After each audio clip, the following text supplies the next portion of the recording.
Hi, Nigel.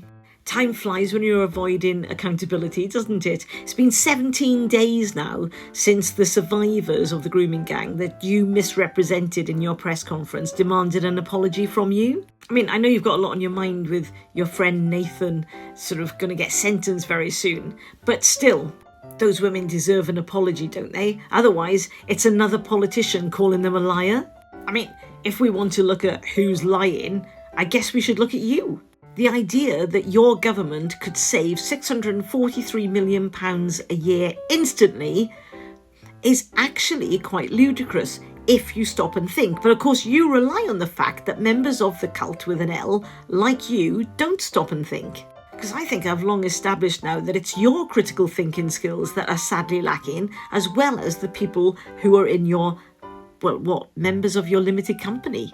Now, speaking of the lack of democracy in reform, remember Maxine Fothergill? She did a few of the media rounds for you. She tried to get onto your board, didn't she? Looks like another one in Kent bites the dust. Interesting though, it now says that she's there as an independent because she was originally on Kent Council as a reform councillor. Goodness only knows what Maxine did to lose the whip, because seemingly you've got a really high threshold for what's acceptable.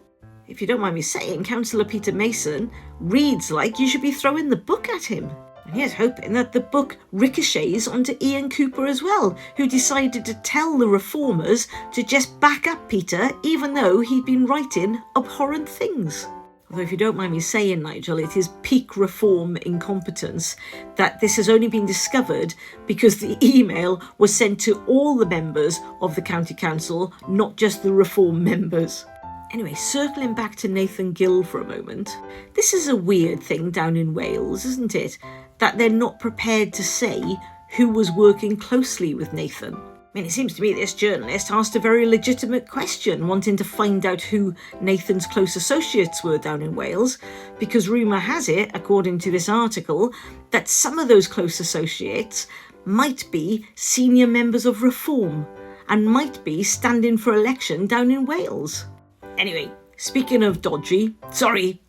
Oh no, he's not in charge of Doge anymore, is he? Your chair, not the chair, he's not the chair anymore. Now he's head of policy. So I'll start again. Your head of policy, Zia Youssef, claimed that foreigners received the majority of London social housing. However, that was a lie. And I'm not really sure why Zia keeps repeating it, because it's quite a hefty lie. In fact, 89% of social housing goes to UK nationals. This week has been all about small businesses for you, hasn't it? So you've been championing the businessmen, the small local businessmen that have turned to reform. Local businessmen like Nick Rogers, who is now back in reform. I don't know, Nigel.